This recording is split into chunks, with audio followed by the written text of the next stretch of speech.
sarees పట్టు సంబరాలు. Win 5 gram gold coin, 3 winners every week on purchase of 10,000 rupees. కానీ నాకు ఇప్పటికి ఒక డౌట్ శివ, నేను ఇన్నిసార్లు బయటికి వెళ్తాను లైక్ మొత్తం అంటే పబ్లిక్ మధ్యలో తిరుగుతాను కదా. నేను టెంపుల్ కూడా వెళ్ళాను ఒక రోజు. ఆ రోజు మోస్ట్లీ నాకు 500+ ఫొటోస్ ఇచ్చాను. మా ఫ్యామిలీతో వెళ్ళాను చాలా రోజుల తర్వాత ఒక టెంపుల్ కి. నేను వెళ్ళి దర్శనం కూడా చేసుకోలేదు శివ. ఎంట్రీ నుంచి ఎంట్రీ కానీ ఆగిపోయినా జనాలు. సరే అని చెప్పి నేనేమనుకున్నా తెలుసా, నాకు ఇంత నెగిటివిటీ ఉంది కదా, అసలు ఏంటో నేను భయపడ్డా. వచ్చిన ప్రతి ఒక్కరు ఫ్యామిలీస్ దిగారు. నేను అవార్డ్ ఫంక్షన్కి వెళ్ళినా సరే ఫ్యామిలీస్ చూస్తారు కదా, ఫ్యామిలీసే దిగారు. సో చాలా మంది పాజిటివ్గా ఇంక వచ్చిన వాళ్ళు కూడా చెప్తారండి. చాలా నెగిటివ్ కామెంట్స్ వస్తాయి, ఏం పట్టించుకోకండి, ఎవరేం సుఖం కాదు, ఎవ్రీబడి ఎవరి స్టైల్ వాళ్ళకు ఉంటుంది, ఓన్ స్టైల్ ఉంటుంది. సో దాన్ని మీరు మార్చుకోవాల్సిన అవసరం లేదు, కాకపోతే కొంచెం జాగ్రత్తగా మేడం. చాలా మంది ఇవైతే చెప్పారండి. సో నాకు అప్పుడు కొంచెం కాన్ఫిడెన్స్ వచ్చింది. ఓకే, నా వీడియోస్ అన్ని కూడా చూసేది ఫ్యామిలీ ఆడియన్సే కాబట్టి, స్టార్టింగ్ నుంచి ఫ్యామిలీ వాళ్ళే కాబట్టి కొద్దిగా మనం కూడా ఇది తగ్గించాలి అని నేను కూడా ఫిక్స్ అయిపోయాను. అసలు ఫాలోయింగ్ అంటే ఏంటో తెలీదు, సెలబ్రిటీ స్టేటస్ అంటే ఏంటో తెలీదు.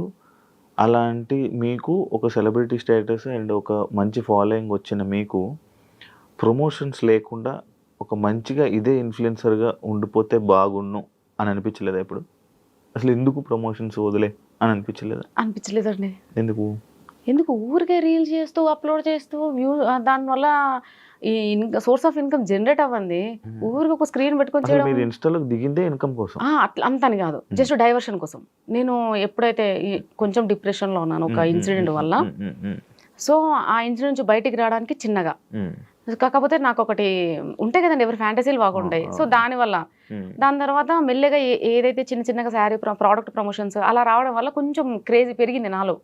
ఆశ, మనిషి అంటేనే ఆశ, ఎవరికి లేదంటే ఆశ. ఆశ ప్రతి ఒక్క మనిషికి ఉంటుంది, ఇది ఎవరు యాక్సెప్ట్ చేయరు, బట్ ప్రతి ఒక్కరు ఉంటుంది. నాకు ఆశ పుట్టింది. సో అక్కడ నుంచి నేను స్టార్ట్ చేశాను ప్రమోషన్స్.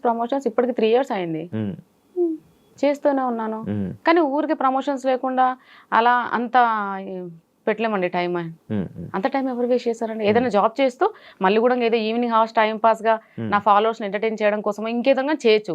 కానీ ఏ పని పాట లేకుండా ఖాళీ కూర్చొని ఊరికి పద్దాక కెమెరా పెట్టుకొని ఏది లేనప్పుడు ఎందుకు? అయితే నెగిటివ్ కామెంట్స్ నెగిటివ్ ని యాక్సెప్ట్ చేస్తారా? ఆబ్వియస్ గా యాక్సెప్ట్ చేస్తాను. పాజిటివ్ ని అలాగే యాక్సెప్ట్ చేస్తాను, నెగిటివ్ కూడా యాక్సెప్ట్ చేస్తాను. అది కూడా కరెక్ట్ చేయాలి కదా. ఏం పట్టించుకున్నాండి, స్టార్టింగ్ లో పట్టించుకున్నాను. స్టార్టింగ్ లో ఒసే అన్న నన్ను ఒసే అన్నాడే వాడేవాడు ఇలా అన్నాడు సార్. స్టార్టింగ్ లో శారీస్ లో పెట్టుకున్నప్పుడు కూడా కామెంట్స్ ఘోరంగా వచ్చాయి సార్. అప్పుడు కూడా అన్నారు బాయ్ ఏదేదో. అప్పుడు కన్నా ఏముందిరా ఇందులో నాకు చదువుతారా? అప్పట్లో చదివేదాన్ని ఎక్కువ లాగా. ఇప్పుడు ఎక్కడ చదువుతావు? వేలే కామెంట్స్ వస్తే ఎక్కడ చదువుతావు? చదవలేం. స్టార్టింగ్ లో చదివేదాన్ని నేను ఫస్ట్ ఆఫ్ ఆల్ నేను ఎక్కడ ఫీల్ అయ్యానంటే, స్టార్టింగ్ లో నేను శారీలో ఫుల్ కవర్తో మంచిగా ఎంత హోమ్లీగా వీడియోస్ చేసిన, నేను ఇట్లా అంటే స్క్రోల్ చేస్తే చాలా గలీజ్ వీడియోలు అట్లా కూడా వస్తుండే లేడీస్. వాళ్ళు ఎవరిని అంటలేరు, నన్ను ఎందుకు అంటారు. నేను ఊరికే మా ఇంట్లో వాళ్ళకి చూపించి ఇది చూడు ఎలా చేస్తున్నా. అక్కడ నుంచి ఇప్పుడు ఈ రోజు నా మీద ట్రాల్ వచ్చి మేము వచ్చి ఏం వచ్చినా సరే ఉండలే పక్కకు అయితే అంటే ఆ స్టేజ్కి మార్చేసారు. మీ పిల్లలు కామెంట్లు చూస్తారా? లేదండి, ఏం చూడు నేను చెప్పేస్తా, నాన్న ఈ ప్రొఫెషన్ ఇలాంటిది, నేను ఇలా ఫేస్ చేశాను, నేను ఇలా వెళ్తున్నా.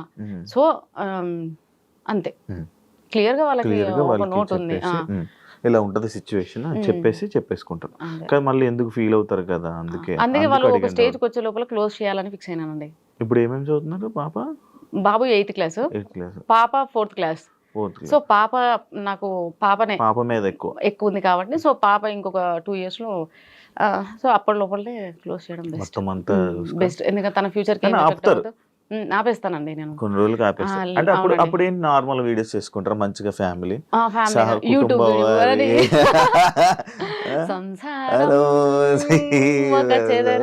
అలాంటి వీడియోస్ చేస్తూ ప్రశాంతంగా ఇంట్లో ఉంటూ వెబ్ సిరీస్, షార్ట్ ఫిల్మ్స్ కొంచెం మంచి క్యారెక్టర్ ఉన్నాయి, హోమ్లీ క్యారెక్టర్ ఉన్నాయి చేస్తాను.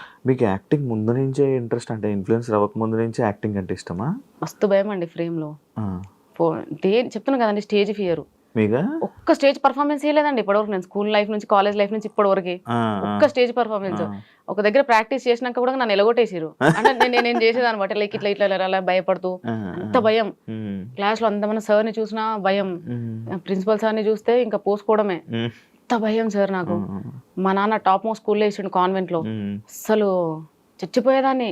ఆ ఇంటెన్షను, ఆ ఫియర్, అదంతా నుంచి నేను ఈ రోజు ఇక్కడ ఎట్లా ఉన్నానో నాకు ఒక పెద్ద క్వశ్చన్ మార్క్ శివ ఇప్పటికే తెలుసా. But thanks to them. ఎందుకంటే నేను అంత భయంగా అసలు బతకంటే ఏంది, అసలు ఏంటి నా లైఫ్ ఇలా అయిపోయింది, దీనికన్నా చావడం బెస్ట్, అసలు నా లైఫ్ నాకు బతకడమే ఇబ్బందిగా ఉంటే మళ్ళీ నేను ఏ నమ్మకం మీద మళ్ళీ ఇద్దరిని కన్నా ఏంద్రా బాబు ఈ లైఫ్, అసలు ఎవడు ఇది చెప్పిండు అని నాకు నేను 100 క్వశ్చన్లు వేసుకొని డిప్రెషన్కి పోయి అదంతా అయిన టైంలో ఇన్స్టాకి ఏదో టైంపాస్గా వచ్చి ఈ రోజు ఇట్లా ఐఎమ్ హ్యాపీ. పోయిందా భయం? పోయింది శివ. కాకపోతే కొద్దిగా ఉంటుంది. ఇప్పుడు లైక్ శ్రీదేవి డ్రామా కంపెనీ ఆ షోస్ లో పిలుస్తారు కదా, స్టేజ్ మీదకి వెళ్ళగానే నేను నేర్చుకుందా మర్చిపోయి నాకు షివరింగ్ అంటే ఆగదు. ఇంకా నేను ట్రై చేస్తుంటా, వాళ్ళందరూ అక్కడ రెడీ అంటారు. అది పెద్ద షో కదా, ఎంత భయపడతాను తెలుసా. రీసెంట్ గా కూడా కాల్ వస్తే నేను పోలేదు, భయం పోతలేదు. డైలాగ్స్ వనకడం అది ఇంకా పోలేదు శివ. కొంచెం మైక్ పట్టుకున్న ఆటోమేటిక్ గా షేక్ అవుతుంది, వాళ్ళకి తెలిసిపోయింది. వెబ్ సిరీస్ ఎంత మందిలో Shiva, director, DOP, assistants and helpers. నేను అట్లా ఓకే 5-6 మంది 10 మందిలో నేను పులి చెప్పకూడదు. ఇంకా మా ఇంట్లో అయితే ఇంకా ఘోరం. అంటే ఇండస్ట్రీలో లైక్ మనందరికీ తెలిసిందే, ఒక అమ్మాయి కానీ లేకపోతే ఇలా వచ్చినప్పుడు ఇబ్బందులు అనేవి నార్మల్గా ఏర్పడుతూ ఉంటాయి, సిచ్యువేషన్స్ వస్తూ ఉంటాయి. కమిట్మెంట్లు అంటారు, లేకపోతే పిలుస్తూ ఉంటారు, కొన్ని చేస్తూ ఉంటారు. అలాంటి సిచ్యువేషన్ మీకు ఇంకా రాలేదా? వచ్చిందని విన్నాను నేను. ఏంటి వాస్తవం, ఏంటి చెప్పగలరు దాని మీద? చెప్పగలుగుతా, చెప్పండి. అండ్ శివ రీసెంట్గా మేము యూట్యూబ్ స్టార్ట్ చేసాము. సో అది మా క్లోజియెస్ట్ కాబట్టి మాకు అలాంటి ఇబ్బందులు ఏం లేదు. మేము మనీ జనరేట్ చేసుకోవడానికి అతని దగ్గర టాలెంట్ అండ్ ఎక్విప్మెంట్ ఉంది. నేను ఒక మనిషిని ఉన్నాను కాబట్టి సో 2 కలిస్తే మేబీ సక్సెస్ చూస్తామేమో అని ఇద్దరం మాట్లాడుకొని చేసాం కాబట్టి అక్కడ మాకు ఆ ప్రాబ్లం రావాలి. ఈ కమిట్మెంట్ ఇలాంటివి రాలేదు. అండ్ తను ఏమంటారు చాలా చిన్న స్థాయి నుంచి వచ్చాడు కాబట్టి అట్లా అబ్యూజ్ ఏం చేయలేదు, కమిట్మెంట్స్ ఏం అడగలేదు. ఒక మూవీ చేశాను, ఆల్రెడీ మూవీ చేశాను ఒకటి, police character. 6 days shoot, 6 days shoot. తను డైరెక్ట్ గా కాల్ చేసి రమ్మన్నాడు, చూశాడు. చూడగానే ఫస్ట్ తను ఏమన్నాడంటే వీడియోలో చూసి బాగా హైట్, పర్సనాలిటీ అది అనుకున్నా. చూస్తే చిన్నగా ఇంత, నేను అందులో మళ్ళా నార్మల్ డ్రెస్ లో వెళ్ళాను, శారీలో కాకుండా ఇంకా చిన్నగా ఉంటాను. ఆయన చూసి సైలెంట్ అయిపోయాడు. నేను అనుకున్న క్యారెక్టర్ కి నీ వీడియోని చూసి నువ్వు ఎలాగో ఉంటావు అనుకున్నా బందోబస్తుగా. ఏంటమ్మా ఇలా ఉన్నావు, అసలు అందులోకి ఇందులోకి సంబంధమే లేదు అని అన్నాడు. సార్ ఇప్పుడు ఏంటి సార్ మరి అని అంటే, పర్లేదమ్మా చెయ్యి. తనది స్టార్టింగ్ కొత్త మూవీ కాబట్టి తను ఏది అడగలేదు. డైరెక్టర్ రాజు సార్ గారు కూడా డైరెక్ట్ గా పిలిచాడు, నేను షూట్ చేశాను, వచ్చేసాను అంతే. ఎక్కడ ఎవరు మిస్బిహేవ్ చేయలేదండి. కాకపోతే రీసెంట్ గా ఎవరో ఒకతను కలిశాడు, అంటే లైక్ కాంటాక్ట్